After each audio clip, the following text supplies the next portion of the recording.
Hey there, I'm Alan Matthews from Classical Guitar Shed, and guess what we're going to talk about? Creativity in classical guitar practice. It's oftentimes not exactly clear how we use creativity whenever we're practicing music that's already been written. All the notes are already there, and so what do we need creativity for? That's what we're going to talk about in this video. If you enjoy it, please subscribe. Classical guitar is a different beast than other types of guitar because in many other types of styles there's improvisation. Even if we're just strumming chords, then we're working with what's my strumming pattern? Am I going to sing? And then we've got the expression of the voice, and we've got the thing. Or if we're improvising, we're playing jazz. I certainly don't play a lot of jazz, so I'm not going to. Then we're choosing notes, right? And then that's where the creativity comes in, is how do I put this notes together? What am I creating, right? I'm creating the notes. So this is what happens with a lot of other styles. But in classical guitar, we've got all of our notes. We've got a piece of paper in front of us that tells us exactly what notes to play. And oftentimes it says, we'll play this one loud and bring out this note. And so there's a lot of that goes on as well. So not only do we have the notes, but we also are told how to play the notes, right?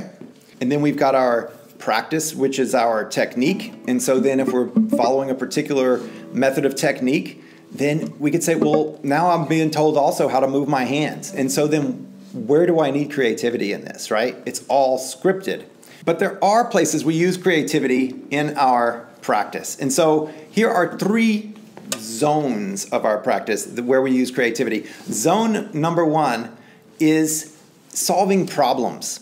Whenever we have the music in front of us and we've got all these things that we need to do, then we're going to encounter problems. Oops, how do I get from there to there? How do I handle this right hand fingering? How do I get this shift from up here to up here really fast? Like, how do I do that and keep it in time? All these things, right? How do I get faster in general? How do I get this up to speed? So solving problems is a major point of creativity in our practice. We have to do things in different ways. We can't just playing it over and over the exact same way typically won't solve the problem. So instead, we're going to have to get creative. We'll have to play the melody by itself and the bass by itself. We're going to have to clap the rhythm. We're going to have to do all these things. And to do all those things, we have to be creative about what it is that we're doing. So creative zone number 1 is solving problems. Creative zone number 2 is expression and musicality. And so even if the music says, get louder right here, well then we have to decide, well, how much louder do we want to get there? And how do we do it? Is it a straight, I'm just going to play a scale? Now, if this was to get louder, does it get steadily louder so that each note is louder than the note in front of it? Or does it get quiet? Does it start louder, get softer, and then get louder at the very end? Or how is it that I'm getting louder, right? Is it linear? Is it exponential?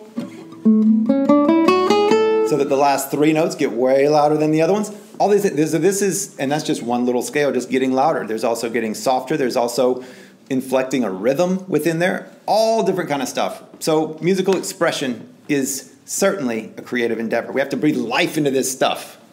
And creative zone number 3 in our practice is curation. What pieces are we putting together? So in our repertoire, even if you consider that a big word for the pieces that you play, if you play more than one piece, then you have a repertoire, regardless of the level. So which pieces we play and what order we play them, if we share them with people or even to ourselves, that's curation. And so then that is also a creative zone. Do we want to play all Bach? That wasn't the right notes, but you get the picture. Is that what we want to do? Or do we want to mix in some Brazilian music or some Renaissance music? Or do we want to add in some sort of atonal academic new piece in there? Like, what is it? What kind of pieces are we choosing? So what experience are we giving ourselves and anyone listening to us? So zone number 1, solving problems. Such a big one. Zone number 2, musical expression. And zone number 3, curation, choosing pieces. Surely there are others, and please leave them in the comments below if you can think of them. But these are three places where we use massive amounts of creativity within our classical guitar practice. If you've enjoyed this video, please do subscribe and come back and check out something else sometime. Thanks so much for watching. See you soon.